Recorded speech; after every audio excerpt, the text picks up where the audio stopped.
Hi friends, welcome to Sham Institute and welcome to Sham Institute Daily Current Affairs. January 1st 2026లో ఉన్నటువంటి current affairs discuss చేద్దాం. So మన జనవరి 1st 2026లో ఉన్నటువంటి current affairs headlines. ప్రళయ క్షిపణి పరీక్ష విజయవంతం కావడం జరిగింది. సో డిఆర్డిఓ చేసినటువంటి ప్రళయ క్షిపణి పరీక్ష విజయవంతమైంది. దానిపైన ఉన్న ఇన్ఫర్మేషన్ చూద్దామండి. సో పొదుపు పథకాలపైన సేవింగ్ స్కీమ్స్ పైన వడ్డీ రేట్లని యథాతథంగా ఉంచడం జరిగింది. సో అని విషయంలో కేంద్ర ప్రభుత్వం ఒక నోటిఫికేషన్ విడుదల చేయడం జరిగింది. సో పొదుపు పథకాలు ఏందో చూద్దాం.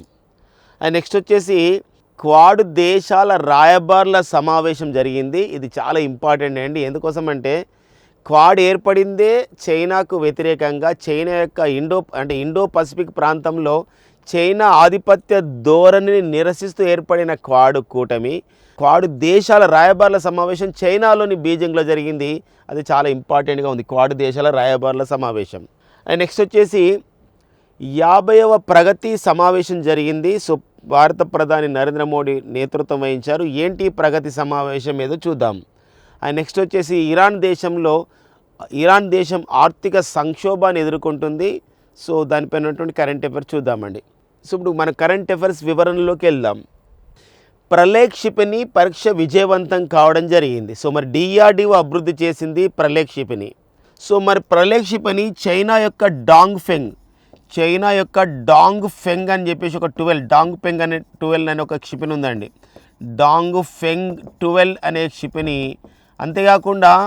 అంతేకాకుండా పాకిస్తాన్కి చెందిన నాజర్ అని చెప్పేసి ఒకటి ఉంది, నాజర్. ఈ రెండు క్షిపణులకి ఆ విధంగా వ్యతిరేకంగా, ఈ రెండు క్షిపణులని ఢీకొట్టుకునే విధంగా, ఈ రెండు క్షిపణులని తలదన్నే విధంగా మన డిఆర్డిఓ అభివృద్ధి చేసినటువంటి మిజైలే Pralay missile. Pralay missile. So మరి ప్రళయ్ మిజైల్ని 2 సార్లు టెస్ట్ చేశారు. 2 క్షిపణులని 2 మిజైల్స్ని మనకు టెస్ట్ చేయడం జరిగింది December 31, 2025. సో మనకి ఒక ఇంపార్టెంట్ ఒడిశా తీర ప్రాంతంలోని చాందీపూర్లో దగ్గర ఉన్నటువంటి బాలాసోర్ ఏదైతే ఉందో ఆ ప్రాంతంలోనే సో ఇక్కడ మనకి వీలర్ ఐలాండ్స్ అని ఉంది, ఇప్పుడు కలాం దీవులు అని చెప్పేసి అంటాం.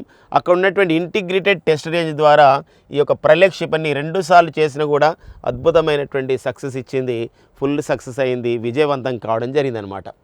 ఏంది ప్రళయ క్షిపణి యొక్క ప్రధానమైన ఉద్దేశం? ఒక మిజైల్ వచ్చినప్పుడు ఆ మిజైల్ అనేది ఎవరు తయారు చేశారంటే ఇది పూర్తిగా ఇట్ ఈజ్ ఇండిజినస్లీ డెవలప్డ్. ఎవరు తయారు చేశారు, ఎంత దూరం వెళ్తుంది, ఎలాంటి పేలోడ్స్ తీసుకెళ్తుంది, ఎంత బరువు పేలోడ్స్ తీసుకెళ్తుంది, ఎంత లక్ష దూరం ప్రయాణిస్తుంది, ఏ తరహా క్షిపణి అని తెలుసుకోవాలి. ఇక్కడ ఏంటంటే ఇది పూర్తిగా స్వదేశీ పరిజ్ఞానంతో అభివృద్ధి చేయబడ్డ మిసైల్ అండి. డిఆర్డిఓ అభివృద్ధి చేసింది. డిఫెన్స్ రీసెర్చ్ డెవలప్మెంట్ ఆర్గనైజేషన్ అభివృద్ధి చేసినటువంటి ఇండిజినస్ అనమాట, 100% ఇండిజినస్ టెక్నాలజీతో స్వదేశీ పరిజ్ఞానంతో తయారు చేశారు. And it the targets of the surface to surface అంటే ఇక్కడ ఉపరితలం నుండి ఉపరితలం లక్ష్యాలను ఛేదిస్తుందండి. ఉపరితలం నుండి ఉపరితలం లక్ష్యాలను ఛేదిస్తుంది. అండ్ వన్ మోర్ ఇంపార్టెంట్, ఇది మన భారత వైమానిక దళంలో ఇండియన్ ఎయిర్ ఫోర్స్లో పనిచేస్తుంది. అండ్ ఇండియన్ ఆర్మీ మన భారత సైన్యంలో కూడా దీన్ని ప్రవేశపెట్టబోతున్నారు. మరి ఎంత పేలుడు పదార్థం తీసుకెళ్తుంది, ఇది ఒక శత్రు ప్రాంతాన్ని తీసుకెళ్తున్నప్పుడు, ఒక ఎనిమి పైన దాడి చేస్తున్నప్పుడు ఎంత పేలోడ్స్ని లేదా పేలుడు పదార్థాన్ని తీసుకెళ్తుంటే it can carries the 500 kilograms to the 1000 kilograms of the ఒక ఎక్స్ప్లోజివ్ మెటీరియల్ అనమాట. ఇది మనకి 150 కిలోమీటర్ల నుండి 500 కిలోమీటర్ల పరిధిలోకి వెళ్తుంది. ఆ పరిధిలో ఉన్నటువంటి వాటిపైన దాడి చేసే సామర్థ్యం ప్రళయ్ మిజైల్కి ఉందన్నమాట. So very very important information. మరి ప్రళయ్ మిజైల్ అనేది ఎక్కడ పరీక్షించారు ఏంటనేది ఇక్కడ మనకి ప్రతి పాయింట్ కూడా మనం చూసుకోవాల్సిన అవసరం ఉంటుందన్నమాట. దేనికి ధీటుగా మనం అభివృద్ధి చేసుకుంటున్నామంటే ఆ 2 క్షిపణులు కూడా మనం ఇక్కడ తెలుసుకోవాలి. So DRDO defence research development organisation. So మరి ఒక భారత రక్షణ పరిశోధన సంస్థ డిఆర్డిఓ. మరి డిఆర్డిఓ 1958 January 1 ఏర్పాటు చేయబడింది. వెంకటపతి కామత్, సమీర్ వెంకటపతి కామత్ అనేవారు ఆ డిఆర్డిఓకు చైర్మన్గా పనిచేస్తున్నారు. పొదుపు పథకాలపైన వడ్డీ రేట్లు అంటే ప్రతి 3 నెలలకు ఒకసారి రివైజ్ చేశారనమాట వడ్డీ రేట్లని. కేంద్ర ప్రభుత్వం కొన్ని కార్యక్రమాలు ఉన్నాయి. ఫర్ ఎగ్జాంపుల్ చూద్దామండి. ఎలా అంటే ఎస్ఎస్వై అంటే సుకన్య సమృద్ధి యోజన అనే కార్యక్రమం. మరి ఈ సుకన్య సమృద్ధి యోజనలో ఆడపిల్లల పేరు పైన సో అకౌంట్ ఓపెన్ చేస్తారు, బ్యాంక్ అకౌంట్స్ కానీ స్టేట్ బ్యాంక్ ఆఫ్ ఇండియా కానివ్వండి లేదా పోస్టల్ బ్యాంక్ నుండి. అలా చేసి మినిమం 250 రూపాయల నుంచేని సో మ్యాక్సిమం 1,50,000 రూపాయల వరకు కూడా ఇక్కడ ఏం చేస్తారంటే డిపాజిట్ చేస్తారు. ఇలా 14 సంవత్సరాల వరకు డిపాజిట్ చేస్తారు. తర్వాత మనకి 18 ఇయర్స్లో సగం తీసుకోవచ్చు, పెళ్ళి అవుతున్నప్పుడు మిగతా సగం తీసుకోవచ్చు ఆడపిల్లల పేరు పైనటువంటి ఇదనమాట ఈ కార్యక్రమం. సుకన్య సమృద్ధి యోజన 2015 జనవరి 22న ప్రారంభించిన కార్యక్రమం. మరి ఈ సుకన్య సమృద్ధి యోజనలో డిపాజిట్ చేస్తున్నారు, మరి ఆడపిల్లల పేరు పైన వాళ్ళకి ఎంత వడ్డీ ఇస్తున్నారంటే దానిపైన సుకన్య సమృద్ధి యోజన 8.2% అండి. 3 ఇయర్స్ టర్మ్ డిపాజిట్ ఉంటుంది. ఒకసారి డిపాజిట్ చేస్తారు, మరి 3 ఇయర్స్ టర్మ్ డిపాజిట్, మరి దీనికి 7.1% ఉంది. And public provident fund, so ఉద్యోగులు ప్రావిడెంట్ ఫండ్ రూపంలో కొంచెం దాచుకుంటారు, అలా పబ్లిక్ ప్రావిడెంట్ ఫండ్లో 7.1%. కిసాన్ వికాస పత్ర 7.8%, 7.5%. National savings certificate 7.7%. నెలవారీ ఆదాయ పథకంలో మనకి 7.4%. అండ్ పోస్ట్ ఆఫీస్ పొదుపు డిపాజిట్ పథకాలపైన 4% వడ్డీని ఆ విధంగా ఉంచడం జరిగింది అనమాట. ఇది ప్రకటించారు. ప్రతి 3 మంత్స్కి ఒకసారి ఇది రివైజ్ చేస్తారు కదా, మనకు సవరిస్తారు కదా, రివైజ్ చేస్తారు, దాన్ని పునఃపరిశీలిస్తారు. బట్ గత 7 సార్ల నుండి ఇలానే ఉందన్నమాట. ఇది ఇలా వరుసగా 7వ త్రైమాసికం కూడా 7th క్వార్టర్లో కూడా ఎలాంటి ఒక వడ్డీ రేట్లని ఇంట్రెస్ట్ రేట్లను పెంచలేదు. ఈ జనవరి 1 నుంచేని మార్చి 31, 2024లో ఇలానే అమలు అయ్యే ఉందన్నమాట. ఇలా పొదుపు పథకాలపైన వడ్డీ రేట్లు ఓకేనా, ఇది యథాతథమని చెప్పొచ్చు. సో కరెంట్ ఎకనామీ విషయంలో చాలా ఇంపార్టెంట్గా ఈ సంబంధించిన విషయాన్ని మనం పరిగణలోకి తీసుకోవాలి. ఓకే, నెక్స్ట్ చూద్దామండి. సో క్వాడ్ దేశాల రాయబారుల సమావేశం అండి, క్వాడ్. సో క్వాడ్ అనగా మనకి 2004 సంవత్సరంలో ఒక రూపం దాల్చుకుంది క్వాడ్. ఈ యొక్క ఇండో పసిఫిక్ ఏరియాలో చైనా యొక్క ఆధిపత్యాన్ని తగ్గించడం, అంతేకాకుండా ఏదైనా సునామీలు కానీ వాతావరణ పరిస్థితులు న్యాచురల్ కలామిటీస్ వచ్చినప్పుడు ఒకరిని సహాయం చేసుకోవాలి, విపత్తు సహాయం చేసుకోవాలి, నిర్వహణ సహాయం చేసుకోవాలనేది ఏర్పాటు చేయాలనే లక్ష్యంతో, అంటే అలా ముందుకు సాగాలనే లక్ష్యంతో క్వాడ్ని ఏర్పాటు చేశారు. అయితే మరి క్వాడ్ అంటే ఏంటంటే క్వాడ్రిలేటరల్ సెక్యూరిటీ డైలాగ్ అంటారు. క్వాడ్రిలేటరల్ సెక్యూరిటీ డైలాగ్ అంటే ఇక్కడ చతుర్భుజ దేశాల కూటమి అని చెప్పేసి అంటామండి. చతుర్భుజ దేశాల కూటమి.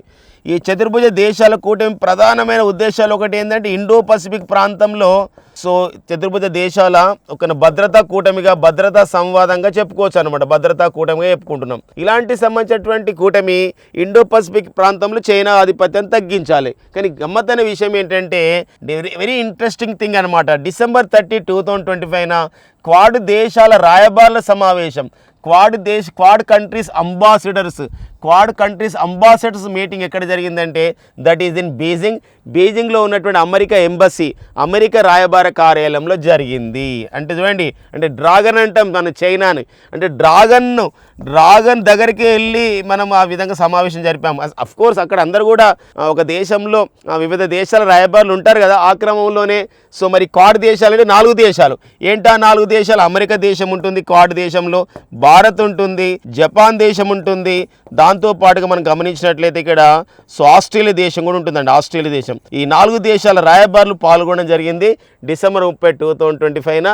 సో మరి అమెరికాలోని బీజింగ్లోని అమెరికా రాయబార కార్యాలయంలో మరి భారత రాయబారి Indian ambassador to the China Pradeep Kumar గారు, అమెరికా రాయబారి డేవిడ్ పెర్డు ఇందులో పాల్గొనడం జరిగింది అనమాట. ఇది ఒక ఇంపార్టెంట్గా వెరీ ఇంట్రెస్టింగ్గా ఇది ఒక సంబంధించినటువంటి ఒక స్ట్రాటజీగా జరిగిందని మనం ఒక విశ్లేషకులు భావిస్తున్నారన్నమాట. కాబట్టి ఈ పాయింట్ అడగొచ్చు, క్వాడ్ దేశాధినేతల సమావేశం జరుగుతుంది, కానీ జరిగేది ఈ 4 దేశాలలో మాత్రమే జరుగుతుంది. కానీ ఫస్ట్ టైం అనమాట క్వాడ్ దేశాల రాయబారుల సమావేశం అనేది సో మరి బీజింగ్లోనే జరగడం, చైనాకు వ్యతిరేకంగా ఏర్పాటు చేయబడ్డ కూటమి సమావేశం చైనాలో జరగడం అనేది ఇది ఒక డిఫరెంట్గా జరిగిన నేపథ్యం ఉంది. కాబట్టి మనకి ఈ అంశాన్ని చాలా గుర్తుపెట్టుకోవాలండి. ఓకేనా, నెక్స్ట్ చూద్దామండి. ఇక ప్రగతి అనే కార్యక్రమం ఉందండి, ప్రగతి అని చెప్పేసి అంటామండి.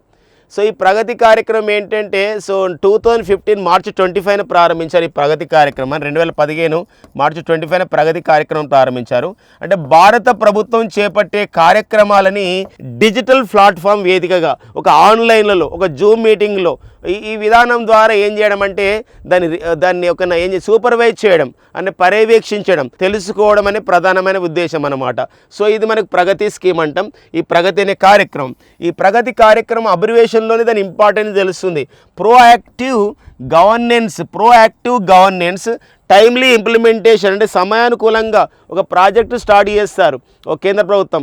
ఈ ప్రాజెక్టు స్టార్ట్ చేసినప్పుడు రాష్ట్రాలనే స్టార్ట్ చేస్తారు అనుకోండి, కానీ రాష్ట్రంలో ఎలా అమలు అవుతుంది, ఒక ఏదైతే మనకు టార్గెట్స్ ఉన్నాయో, ఒక ప్రొజెక్టెడ్ టార్గెట్స్ అంటాం, ఒక అంచనా ఉంటుంది, ఈ టైం వరకు ఇది కావాలి, అది జరుగుతుందా లేదా అని చెప్పేసి ఇక్కడ ఈ యొక్క ప్రగతి స్కీమ్లో చేస్తారు. ఈ ప్రగతి స్కీమ్ ఎప్పుడు జరుగుతుందంటే ఒక నెలలో చివరి సంవత్సరం బుధవారం రోజున జరుగుతూ ఉంటుంది. సో ఇలాంటి క్రమంలో బుధవారం రోజు నిన్న జరిగింది డిసెంబర్ 31, 2025 ఇది 50వ ప్రగతి సమావేశం అండి, 50th అంటే ప్రగతి సమావేశం. భారత ప్రధాని నరేంద్ర మోడీ గారు డిజిటల్ వేదికగా పాల్గొన్నారు. రాష్ట్ర ప్రభుత్వాల ప్రధాన కార్యదర్శులు, దాన్ని రెస్పెక్టెడ్ సంబంధించినటువంటి డిపార్ట్మెంట్ హెడ్స్ అందరూ కూడా పాల్గొంటారు, అన్ని రాష్ట్రాల వాళ్ళు. ఇప్పుడు మన ఆంధ్రప్రదేశ్ రాష్ట్రం, తెలంగాణ రాష్ట్ర ప్రతినిధులు కూడా ఇందులో పాల్గొనడం జరిగింది. PM శ్రీ ప్రధానమంత్రి స్కూల్స్ రైజింగ్ ఇండియాలో ఎలా జరుగుతున్న విషయం కూడా తెలుసుకోవడం జరిగింది. ఎందుకోసం భారతదేశంలో ప్రభుత్వ పాఠశాలలో మౌలిక సదుపాయాల గురించి ప్రారంభించిన కార్యక్రమం PM శ్రీ అనే ఒక కార్యక్రమం ఉందండి, ప్రధానమంత్రి schools rising for India. So అలాంటి కార్యక్రమం వివరాలు కూడా ఇక్కడ తెలుసుకున్నారనమాట. ఇలాంటి క్రమంలో డిసెంబర్ 31, 2025 జరిగింది. సో మరి ప్రోయాక్టివ్ అండ్ ప్రోయాక్టివ్ PR, ఇక్కడ PR అంటే ప్రో, ఏ అంటే యాక్టివ్, G అంటే గవర్నెన్స్ అండ్ టైమ్లీ ఇంప్లిమెంటేషన్ అని చెప్పేసి అంటారనమాట. ప్రధానమైనటువంటి ప్రభుత్వ ప్రాజెక్టుల అమలు తీరు ఎలా ఉంటుంది, ఎలా దాన్ని రివ్యూ చేసి డిజిటల్ పరిపాలక వేదిక నుండి ఆ విధంగా సూచనలు సలహాలు తీసుకోవడం చెప్పడం కూడా ఇంపార్టెంట్ అనమాట.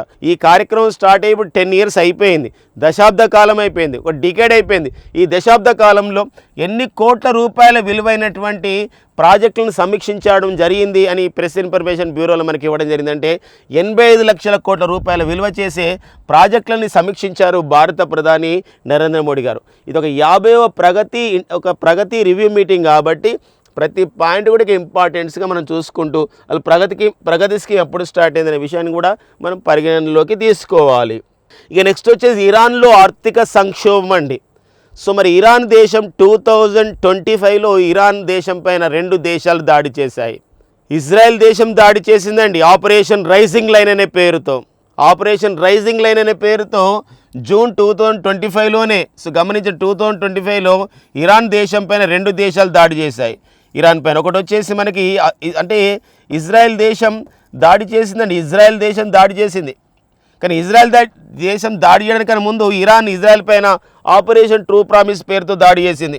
మళ్ళీ ఇజ్రాయెల్ దేశం ఇరాన్ పైన ఆపరేషన్ రైజింగ్ లైన్ అనే పేరుతో దాడి చేసింది. ఎవరు? ఇజ్రాయెల్ దేశం ఇరాన్ పైన దాడి చేసింది. కారణం ఏంటంటే దీనిపైన అణ్వస్త్రాలు ఉన్నాయని చెప్పేసి అమెరికా సంబంధించిన విషయంతో. అంతేకాకుండా తమ దేశంపై దాడి చేశారు ఇజ్రాయెల్ పైన, పాలస్తీనాకు మద్దతుగా అని చెప్పేసి ఇరాన్ పైన దాడి చేశారు. వెంటనే ఇజ్రాయెల్ దాడి చేసిన తర్వాత వెంటనే మళ్ళీ అమెరికా దేశం కూడా ఆపరేషన్ మిడ్ నైట్ హ్యామర్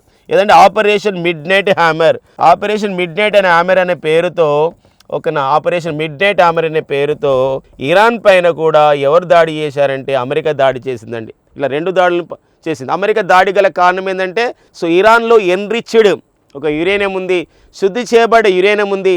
ఈ శుద్ధి చేయబడే యురేనియం అనేది అణుబాంబులకి అణ్వస్త్రాలకు దారితీస్తుంది కాబట్టి అని చెప్పేసి దాడి చేయడం జరిగిందనమాట. ఈ 2 దాడులతో బక్క చిక్కింది ఇరాను. ఇలాంటి పరిస్థితుల్లో ఇరాన్ యొక్క పరిస్థితి ఇప్పుడు సో అంటే అంతర్జాతీయ పరంగా కుట్ర జరుగుతుంది అని చెప్పేసి విశ్లేషకులు భావిస్తున్న నేపథ్యంలో, ఇరాన్ కూడా భావిస్తున్న నేపథ్యంలో ఈ ఇరాన్లో ఇప్పుడు ఏంటంటే ఒక ఫైనాన్షియల్ క్రైసిస్ రావడం జరిగింది, ఒక ఆర్థిక సంక్షోభం రావడం జరిగింది. సో ఇలాంటి క్రమంలో మనకు ఫ్రెండ్స్ నిన్నటి క్లాస్లో కూడా డిస్కస్ చేసాం. ఇరాన్కి రష్యా సపోర్ట్ చేస్తుంది. ఇరాన్కి చెందినటువంటి ఒక 3 ఉపగ్రహాలను కూడా ఇటీవల కాలంలో రష్యా ప్రయోగించింది. రష్యా ఒకటేసారి మొన్న 52 ఉపగ్రహాలను ప్రయోగించింది. అందులో 3 ఉపగ్రహాలు ఉన్నాయి. పాయా అనే ఉపగ్రహం కూడా ఇరాన్కి చెందింది. 150 కిలోగ్రాముల ఫస్ట్ ఉపగ్రహం అన్నమాట. ఇరాన్కి చెందినటువంటి అంత బరువుతో ఉన్నటువంటి ఉపగ్రహాన్ని ఫస్ట్ టైం ప్రయోగించింది. అలాంటి నేపథ్యం ఉన్నప్పటికీ కూడా సో ఇరాన్లో పెరిగిన ధరలు, చాలా రేట్లు పెరిగినాయి. గ్రాసరీస్, పడిపోయిన రియాల్, అంటే ఇరాన్ యొక్క కరెన్సీ అంటే రియాల్. సో ప్రజల్లో ఆగ్రహ వేషాలు అవుతున్నాయి అన్నమాట. ఇరాన్ అసలు ఎలా అంటే గ్రాండ్ బజార్ అనేది ఉంటుంది. ఈ గ్రాండ్ బజార్ అనేది ఎక్కడ ఉంటుంది అంటే ఇరాన్లో ఉంటుంది. ఇరాన్ రాజధాని టెహరాన్లో ఉంటుంది. మరి ఇరాన్ రాజధాని టెహరాన్లో గ్రాండ్ బజార్ చాలా బిజినెస్కి ఫేమస్. ఇది ఒక జీవనాడి, ఒక ఆర్థిక జీవనాడి అని చెప్పొచ్చు అనమాట. అంటే ఇరాన్ యొక్క వ్యాపారం అంతా అక్కడ నిర్వహిస్తారు. అలాంటి గ్రాండ్ బజారే మూతపడింది. ఈ గ్రాండ్ బజార్ అనేది ఓన్లీ ఆర్థిక జీవనాడే కాదు, ఎన్నో ఉద్యమాలకు కూడా ప్రతీకగా నిలిచింది అది. ఈ ఇరాన్ అనేది ఒక ముస్లిం రాజ్యంగా, ఒక ఇస్లామిక్ రాజ్య స్థాపన జరిగిందంటే 1979లో ఈ యొక్క గ్రాండ్ బజార్లోనే ఇస్లామిక్ విప్లవం, ఇస్లామిక్ రివల్యూషన్ అనేది ఇక్కడే జరిగింది. ఇలాంటి క్రమంలో మరి అక్కడ అంతా కూడా ధరలు పెరిగిపోవడం, ధరలు అంతేకాకుండా ద్రవ్యం పిలువ పడిపోవడం, అంటే ఇప్పుడు 10 రూపాయల వస్తువు 15-20 రూపాయలు కావడం అనమాట. ఇలాంటప్పుడు మరి 40% ద్రవ్యోల్బణం ఉంది. ఈ ద్రవ్యోల్బణం ఏ స్థాయికి వచ్చిందంటే అమెరికా డాలర్లతో కంపేర్ చేస్తే ఒక America dollar is equal to 1.38 million రియాల్స్కి జారీ తీసింది. మిలియన్ అంటే 10 లక్షలు.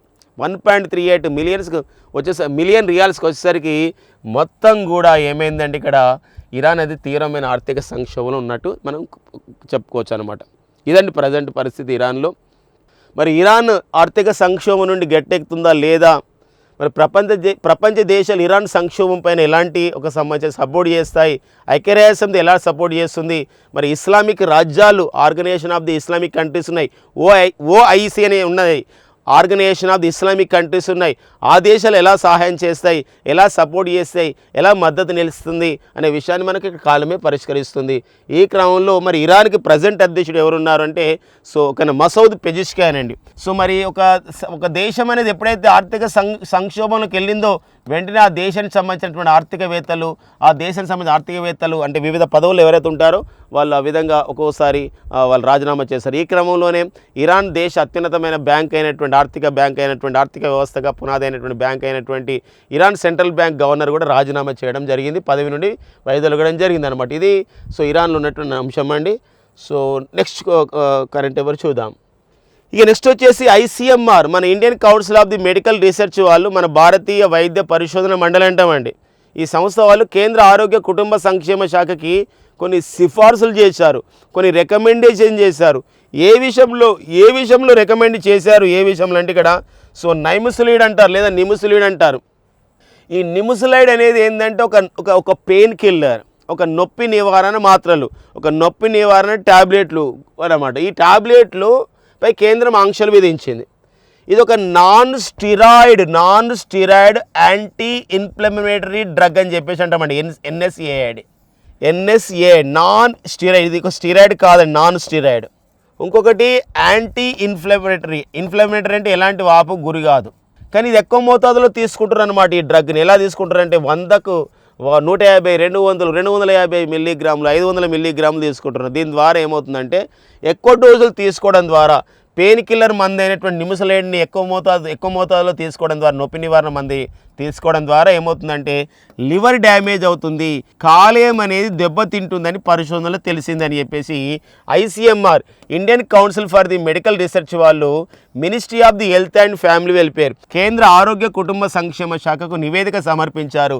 ఈ క్రమంలోనే ఈ నిముసిలైడ్ అనే ఈ మందు పైన, ఈ పెయిన్ కిల్లర్ పైన ఆంక్షలు విధించింది. ఎలాంటి ఆంక్షలు అంటే తయారు చేసే విషయంలో ఆంక్షలు, విక్రయం చేసే విషయంలో ఆంక్షలు, సరఫరా చేసే విషయంలో ఆంక్షలు, ఖచ్చితంగా డోస్ ఎంత ఉండాలంటే 100 మిల్లీగ్రాముల లోపే ఉండాలి, పైన ఉండకూడదని చెప్పేసి ఒక సంబంధించినటువంటి నోటిఫికేషన్ ఇది ICMR సిఫార్సులు చేయడం జరిగిందనమాట. వెరీ వెరీ వెరీ ఇంపార్టెంట్ అండి సైన్స్ అండ్ టెక్నాలజీ అప్డేట్స్ విషయంలో. నిముసిలైడ్ అనేది నిముసిలైడ్. ఇప్పుడు ministry of the Health and Family welfare అని చెప్పేసి అంటున్నాం. కేంద్ర ఆరోగ్య కుటుంబ సంక్షేమ శాఖ మంత్రి ప్రజెంట్ ఎవరున్నారు, మరి కేంద్ర ఆరోగ్య కుటుంబ సంక్షేమ శాఖ మంత్రిగా అని చెప్పేసి అంటే వారే. ఎవరండి వారు? మరి జగత్ ప్రకాష్ నడ్డా గారు ఉండడం జరిగింది. ఇక్కడ ICMR అంటున్నాం, Indian Council for the Medical Research. దీనికి ప్రజెంట్ డైరెక్టర్ జనరల్ ఎవరున్నారంటే రాజీవ్ బెహల్ అండి. రాజీవ్ బెహల్ అనేవారు ICMRకి, Indian Council for the Medical రీసెర్చ్కి డైరెక్టర్ జనరల్గా పనిచేస్తారు అనమాట. బెర్క్షైర్ హాత్వే నూతన CEO అండి, బెర్క్షైర్. ప్రపంచంలో స్టాక్ మార్కెట్ లావాదేవీలు నిర్వహించే వాళ్ళల్లో మరి అగ్రగామి సంస్థ, ప్రపంచంలో ఒక లీడింగ్ స్టాక్ మార్కెట్ ఏజెన్సీ ఏది, స్టాక్ మార్కెట్ సంబంధించిన వ్యవహారాలు చూస్తున్నటువంటి సంస్థ అంటే ఏదంటే అది మనకి బెర్క్షైర్ హాత్వే. ఈ బెర్క్షైర్ అత్వే సంబంధించిన చీఫ్ ఎగ్జిక్యూటివ్ ఆఫీసర్గా ఆ సంస్థల స్థాపనలో మరి ఎంతో గొప్ప పాత్ర వహించాడు. మరి 1962 నుండి ఆ సంస్థ యొక్క అభివృద్ధిలో పాల్గొన్నాడు. 1962లో ఒక టెక్స్టైల్ కంపెనీ షేర్ కొనుక్కున్నాడు. దాని ద్వారా కొనుక్కొని ఇప్పుడు దాదాపుగా సో ఈ బెర్క్షైర్ అత్వేకి సుమారు 60 ఇయర్స్ పాటు 60 సంవత్సరాల పాటు తనదైన పాత్రను పోషించినటువంటి ఒక అసాధారణమైన నాయకత్వం, ఒక అన్కాంప్రమైజ్ అంటే ఒక సంబంధించినటువంటి ఒక కాంప్రమైజ్ కాని ఒక నాయకత్వం అందించాడు. ఈ 60 ఏళ్ళ అసాధారణ నాయకత్వం అందించాడు ఎవరండి? Warren Buffett. ఈ బెర్క్షైర్ అత్వే అనే ఈ సంస్థకు చీఫ్ ఎగ్జిక్యూటివ్ ఆఫీసర్గా నిన్ననగా డిసెంబర్ 31, 2025 వైదొలగడం జరిగింది. మరి దీనికి కొత్త చీఫ్ ఎగ్జిక్యూటివ్ ఆఫీసర్గా గ్రేగ్ అబెల్ ఎవరండి? గ్రేగ్ అబెల్ అండి. సో మరి గ్రేగ్ అబెల్ నియమితులు కావడం జరిగింది ఈ బెర్క్షైర్ అత్వే. మరి వారెన్ బఫెట్ స్టాక్ మార్కెట్ సంబంధించిన లావాదేవీలు నిర్వహించడంలో అగ్రగామి వ్యక్తిగా ప్రపంచంలో ఒక లీడింగ్ పర్సన్గా ఉన్నాడనమాట. మన దగ్గర ప్రకాష్ జున్జున్వాల్ ఎంత ఫేమస్ ఉండేదో అంతకన్నా మించి అతను ఉండేవారు ఎవరంటే సో మనకు వారెన్ బఫెట్. వారెన్ బఫెట్ యొక్క షేర్ వాల్యూ ఎంత అంటే ఇప్పుడు 13.5 లక్షల కోట్లు అండి. అతను సుమారుగా 5 లక్షల కోట్లని దాతృత్వం ఇచ్చాడు, ఫిలాంథ్రపీ యాక్టివిటీస్కి ఇచ్చాడు.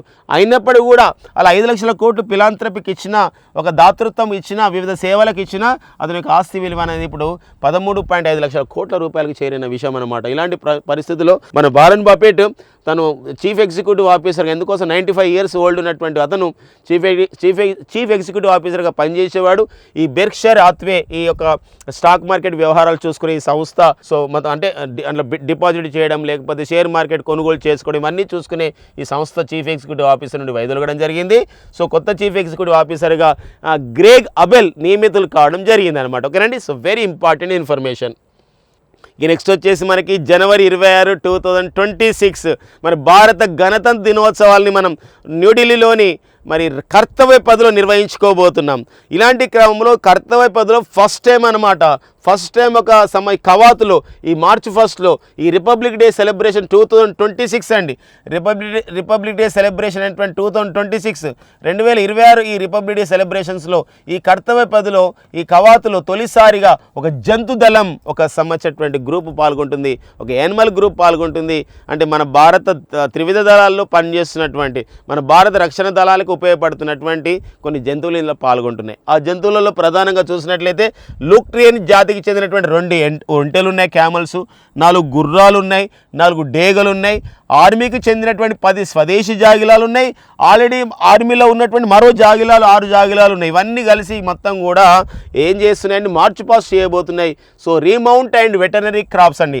మన భారతదేశంలో ఈ యొక్క రక్షణ దళాలకు సంబంధించినటువంటి జంతుజాలాలు ఎందుకు ఉపయోగపడతాయంటే వివిధ కేసులని ఆ విధంగా పర్యవేక్షించడానికి, వివిధ కేసుల్లో దొంగలను పట్టుకోవడానికి, అలాంటి వాళ్ళని విధంగా గుర్తించడానికి కూడా ఈ జాగిలాలు ఇవన్నీ ఉపయోగపడతాయి. ఈ క్రమంలో అలా జంతువుల సంరక్షణ గురించి ఏర్పాటు చేయబడింది రీమౌంట్ అండ్ వెటర్నరీ కార్ప్స్ అనమాట. ఆ సంస్థ వాళ్ళు ఇది నిర్వహిస్తున్నారు. ఫస్ట్ టైం అనమాట 2026 జనవరి 26 ఒక ఇంపార్టెంట్ ఏంటంటే గణతంత్ర కవాతులో రిపబ్లిక్ డే సెలబ్రేషన్స్ 2026లో వెరీ ఫస్ట్ టైం ఒక యానిమల్ ట్రూప్ ఒక జంతు దళం పాల్గొనబోతుందని సో మనకు ప్రధానమైనటువంటి కరెంట్ అఫైర్ చూసుకోవాలండి. ఓకేనా? నెక్స్ట్ చూద్దాం. సో నెక్స్ట్ వచ్చేసి మనకి వందే భారత్ అండి. సో మరి వందే భారత్ ట్రైన్ 18 అనే పేరుతో వచ్చిందండి వందే భారత్. మరి చెన్నైలో ఉన్నటువంటి కేంద్ర రైల్వే శాఖకు చెందినటువంటి integral coach factory ICF integral coach factory అండి. ఇంటిగ్రల్ కోచ్ ఫ్యాక్టరీ వాళ్ళు దీన్ని అభివృద్ధి చేశారండి ICFని. మరి integral coach factory Vande Bharat ఎక్స్ప్రెస్ని స్టార్టింగ్లో దీని ట్రైన్ 18 అనే ఉండేది. దీని వందే భారత్ తర్వాత క్రమంలో వందే భారత్ ఎక్స్ప్రెస్గా మార్చారు. దీని యొక్క ప్రధానమైన క్రియేటర్ ద ఆర్కిటెక్ట్ సో మరి సుధాంశుమన్ అండి. ఒక సుధాంశుమన్ అనేవారు వెరీ ఇంపార్టెంట్. వందే భారత్ రైలు సృష్టికర్తగా సుధాంశుమన్ ఎంతో పేరుగాంచాడు. ఇప్పుడు వందే భారత్ రైలు ఎంత ఫేమస్ అయినాయో ఇప్పుడు త్వరలోనే మన భారతదేశంలో వందే భారత్ స్లీపర్ కోచెస్ ప్రారంభమవుతున్నాయి. వందే భారత్ స్లీపర్ రైలు ప్రారంభమవుతున్నాయి. అంటే నిద్రించి ఆ విధంగా వెళ్ళే విధంగా ఒక నైట్ టైంలో కూడా ప్రయాణం చేస్తున్నాయి అన్నమాట. ఇప్పుడు ఇక్కడ తుది పరీక్షలు నిర్వహించారు. మరి సెంట్రల్ రైల్వే సేఫ్టీ అంటే కేంద్ర రైల్వే భద్రతా అధికారులు దీన్ని రాజస్థాన్ కోటా నుంచేని మధ్యప్రదేశ్ నాగ్దా వరకు ఆ విధంగా ఏం చేశారంటే టెస్ట్ చేశారు. ఈ టెస్ట్ అనేది పరీక్ష విజయవంతమైంది. 180 km/h వేగంతో వెళ్ళడం జరిగింది. 16 బోగీలు ఉన్నటువంటి ఈ వందే భారత్ స్లీపర్ రైల్వేలు అనమాట. రైల్వే సంబంధించిన రైల్వే ఎక్స్ప్రెస్ అనమాట. అలా ఈవెన్ కేంద్ర రైల్వే శాఖ మంత్రి అశ్విని వైష్ణవ్ గారు కూడా సామాజిక వేదికలో పంచుకున్నారు ఇది సక్సెస్ అయిందని ఈ టెస్టు. కాబట్టి సెంట్రల్ రైల్వే సేఫ్టీ వాళ్ళు కూడా కేంద్ర రైల్వే భద్రతా దళం వాళ్ళు కూడా దీని ఆమోద ముద్ర వేశారు. కాబట్టి వెరీ సూన్ ఇది మనకి ప్రజలకు అందుబాటులో రాబోతుంది. సో మరి దానిపైన సంబంధించిన రైల్వే బోగీల్లో ఒక దగ్గర కూర్చున్న దగ్గర ఒక గ్లాస్ ఆఫ్ వాటర్ పెట్టినా కూడా 180 km/h వేగంతో 180 km/h వేగంతో వెళ్ళినా కూడా అది గింత కూడా ఆ విధంగా గ్లాస్కి ఏం కాకుండా కింద పడకుండా వెళ్ళిందంటే సో ఎంత నాణ్యతగా ఆ విధంగా వెళ్ళిందని చెప్పొచ్చని అశ్విని వైష్ణవ్ గారు సామాజిక వేదికలో పోస్ట్ చేయడం జరిగిందండి. వెరీ వెరీ ఇంపార్టెంట్ అండి. ఎక్కడ ప్రయోగాత్మకంగా దీన్ని పరీక్షించారు విజయవంతం చేశారని చెప్పేసి అన్నప్పుడు కూడా గుర్తుపెట్టుకోవాలి. రాజస్థాన్ కోటా నుండి మధ్యప్రదేశ్లో నాగ్దా వరకు చేయడం జరిగిందనమాట. ఓకేనండి. బట్ వందే భారత్ యొక్క రైలు స్పీడ్ మ్యాక్సిమం 200 km అండి. 200 km/h వేగంతో వెళ్తుంది. మరి వందే భారత్ స్లీపర్ క్లాస్ మరి 180 km/h చాలా ఇంపార్టెంట్ అండి. ప్రజెంట్ అయితే యావరేజ్గా వందే భారత్ ఎక్స్ప్రెస్ 130-140 km వెళ్తుందని చెప్పేసి కూడా సో మనకు ఉంది మామూలుగా ప్రజెంట్ నడుస్తున్నటువంటి వందే భారత్ సో ఆ వేగాన్ని అధిగమించడం జరిగిందనమాట. ఓకేనండి. నెక్స్ట్ అనమాట అంటే రైల్వేలలో మరింత ఆధునికరణ అయినాయి పట్టాలు ఇవన్నీ అంటే అనుకోండి ఇంకా వేగం అనేది పెరిగే అవకాశం అనేది ఉందన్నమాట. ఇక నెక్స్ట్ వచ్చేసి 2026 అండి. మరి 2026 సంవత్సరంలోకి మనం అడుగు పెట్టడం జరిగింది. అందరూ కూడా షామిరిషుడి తరపున సో హ్యాపీ న్యూ ఇయర్ అండి. So wish you happy new year. So మీ కళలన్నీ నిజం కావాలి. మీ పోటీ పరీక్షల్లో షామిరిషుడు ఎప్పుడు కూడా మీకు తోడుగా నీడగా అండగా అన్నిట్లలో ఉంటుంది. సో ఇలాంటి క్రమంలో మరి 2026లో క్రీడల విషయంలో స్పోర్ట్స్ అప్డేట్ విషయంలో ఏమైనా ఉన్నాయండి. ఏంటంటే 2026లో ప్రధానంగా జరిగే క్రీడా టోర్నీల పైన ఆ సంబంధించిన ఛాంపియన్షిప్ పైన మనకు చాలా న్యూస్ పేపర్లో ఇన్ఫర్మేషన్ ఇచ్చారు. అందులో చూద్దామండి. సో 2026 ఒక ఇయర్ స్టార్ట్ అయిందంటే జనవరి నెల వచ్చిందంటే వెంటనే గ్రాండ్ స్లామ్ టోర్నమెంట్ ఒకటి జరుగుతుంది. ఏది ఆస్ట్రేలియా ఓపెన్. ఖచ్చితంగా ఆస్ట్రేలియా ఓపెన్ అనేది జరుగుతుందండి. జనవరి నెలలో జరుగుతుంది ఇది. సో ఆస్ట్రేలియా ఓపెన్ జరుగుతుంది. టెన్నిస్ టోర్నమెంట్ అన్నమాట గ్రాండ్ స్లామ్. ఒక సంవత్సరంలో మొత్తం 4 గ్రాండ్ స్లామ్లు జరుగుతాయి. ఆస్ట్రేలియా ఓపెన్ జరుగుతుందండి. ఇది ఫ్రెంచ్ ఓపెన్. ఆస్ట్రేలియా ఓపెన్ జనవరిలో జరుగుతుంది. ఫ్రెంచ్ ఓపెన్ వచ్చేసి మనకి మే జూన్లో జరుగుతుంది. తర్వాత వింబుల్డన్ ఓపెన్ అంటాం. ఇది కూడా గ్రాండ్ స్లామే టెన్నిస్ టోర్నమెంట్. ఈ వింబుల్డన్ ఓపెన్ లండన్లో జరుగుతుంది. జూన్ జూలైలో జరుగుతుంది. తర్వాత యుఎస్ ఓపెన్ అండి. మరి యుఎస్ ఓపెన్ అనేది యుఎస్లో జరుగుతుంది. అమెరికాలో ఇది ఆగస్ట్ సెప్టెంబర్లో జరుగుతుంది అనమాట. ఇలా మొత్తం 4 గ్రాండ్ స్లామ్ టోర్నమెంట్ జరుగుతాయి. ఇది పక్కా అనమాట. తర్వాత ఈసారి ప్రత్యేకతలు చూసినట్లయితే మనకి జరుగుతున్న క్రీడా టోర్నీల్లో ప్రపంచవ్యాప్తంగా కామన్వెల్త్ క్రీడలు 2026లో కామన్వెల్త్ క్రీడలు స్కాట్లాండ్ రాజధాని గ్లాస్గోలో నిర్వహించబోతున్నారు. గ్లాస్గో అండి. స్కాట్లాండ్ రాజధాని గ్లాస్గో అండి. గ్లాస్గో అంటారు. స్కాట్లాండ్ రాజధాని గ్లాస్గోలో నిర్వహించబోతున్నారు జూలై 23 నుండి ఆగస్టు 2026. ఈ ప్రత్యేకత ఏంటంటే 2030లో మళ్ళీ మన భారత్ నిర్వహిస్తుంది అనమాట. ఈ క్రమంలో ఈ క్రీడలకు ప్రాధాన్యత ఉంది. పిపా కప్ ప్రపంచ ఫుట్బాల్ కప్. పిపా కప్ అండి. Federation of the international football association cup పిపా cup ప్రపంచ ఫుట్బాల్ కప్ జూన్ 11 నుండి జూలై 11, 2026లో 3 దేశాలు నిర్వహించబోతున్నాయి. అమెరికా, కెనడా, మెక్సికో ఈ 3 దేశాలు నిర్వహించబోతున్నాయండి. సో చాలా ఇంపార్టెంట్ అనమాట. మస్కట్స్ కూడా ప్రకటించాయి 3 దేశాలు కూడా. జాయు అని చెప్పేసి, జాగర్ అని చెప్పేసి, మనకి తర్వాత మ్యాపుల్ అని చెప్పేసి, బాల్డ్ ఈగల్ ఇవన్నీ కూడా ప్రకటించడం జరిగింది. 3 మస్కట్లని ప్రకటించడం జరిగింది పిపా కప్. మనం రెగ్యులర్ క్లాస్లో డిస్కస్ చేశాం. ఆసియా క్రీడలు ఈసారి నిర్వహించబోతున్నారు. పోయినసారి మనకి చైనాలో జరిగే ఈసారి సెప్టెంబర్ 19 అక్టోబర్ 4 మధ్యలో జపాన్ దేశం నిర్వహించబోతుందండి ఆసియా క్రీడలు. జపాన్లోని ఐచి నగోయాలో నిర్వహించబోతున్నాయి. డైమండ్ లీగ్ ఫైనల్ అనే సంబంధించినటువంటి అథ్లెటిక్ పోటీలు అన్నమాట. ఇంట్లో అథ్లెటిక్ పోటీలు నీరజ్ చోప్రా లాంటి వాళ్ళు పాల్గొనబోతున్నారండి. మన యొక్క సంబంధించినటువంటి అథ్లెటిక్ క్రీడాకారులు మరి సెప్టెంబర్ 4-5 బ్రజెల్స్ అంటే బెల్జియం క్యాపిటల్ సిటీ బ్రజెల్స్లో నిర్వహించబోతున్నారు. బెల్జియం రాజధాని బ్రజెల్స్ అండి. వరల్డ్ బ్యాడ్మింటన్ ఛాంపియన్షిప్ ప్రపంచ బ్యాడ్మింటన్ ఛాంపియన్షిప్ని ఆగస్టు 17 to 23 మన భారతదేశం నిర్వహించబోతుంది. భారత్లో ఢిల్లీ నిర్వహించబోతుంది అనమాట. వెరీ ఇంపార్టెంట్ అండి. ప్రపంచ badminton championship. World hockey tournament ప్రపంచ హాకీ అండి. ఆగస్టు 14, 19 మరి 2026లో నెదర్లాండ్స్, బెల్జియం దేశాలు సంయుక్తంగా నిర్వహించబోతున్నాయి. మరొక విషయం ఇక్కడ ప్రపంచ shooting cup international shooting sports federation వాళ్ళు నిర్వహిస్తున్నటువంటి ప్రపంచ షూటింగ్ కప్ 2026లో నవంబర్ 1 నుండి 15లో ఖతర్ దేశ రాజధాని దోహాలో నిర్వహించబోతున్నారు. అంటే మనకు ఒక ఐడియా ఉండాలి. ఈ 2026లో ప్రధానమైన టోర్నమెంట్స్ ఏం జరుగుతున్నాయి అనే ఒక ఐడియా ఉండాలనే కోణంతో ఈ సంవత్సరం జరగబోయే ప్రతి కాంపిటేటివ్ ఎగ్జామ్స్ వరకు ఇంపార్టెన్స్గా ఉంటుందండి. 2026లో జరుగుతున్న క్రీడలు, the games, the championship, the tourneys will be conducted in 2026 ఏవో మనం ఒక క్రమంలో డిస్కస్ చేసుకోవడం జరిగింది. సో వెరీ ఇంపార్టెంట్ అండి ఇవన్నీ కూడా.